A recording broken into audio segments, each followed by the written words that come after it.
go into the whole history of what? The Age of Heroes.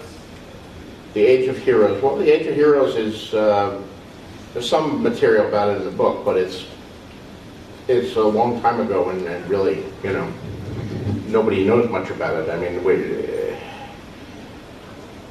I've tried to reflect in some of these appendices, and certainly in The World of Ice and Fire, the viewpoint of looking back, maesters, contemporary maesters trying to reconstruct history from hundreds of thousands of years, events that took place hundreds of thousands of years earlier, where there may be little or no written records, maybe contradictory records, oral traditions, and all that. Which is something I don't think a lot of fantasy does. I mean, fantasy frequently has these long-lived dynasties or histories, and it's just presented to you as fact. This is what happened 23,000 years ago, and here it is. And the truth is, we don't know what happened 23,000 years ago.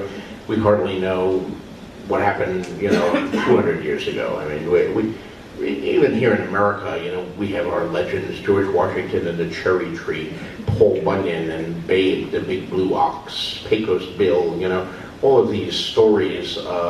And our country is like 200 years old, and yet, what's the fact behind them? Well, sometimes there is no fact behind them. It's just history getting embroidered, or sometimes there is a nugget of fact.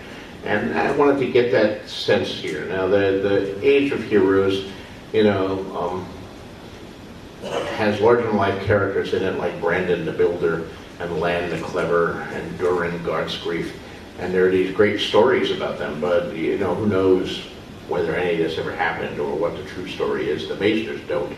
They're trying to construct it just like you are. And I've had some fun about writing from that viewpoint in the book, you know.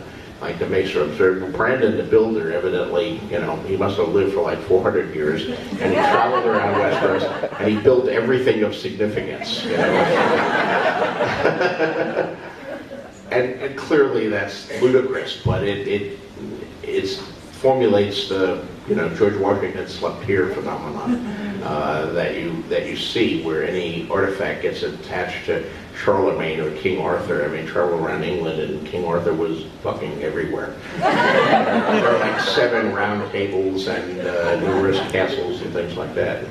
So I'm trying to indicate the same thing. But am I ever going to write the real, true history? Well, no, I'm not. You know, they were probably just a bunch of like Westerosi cavemen.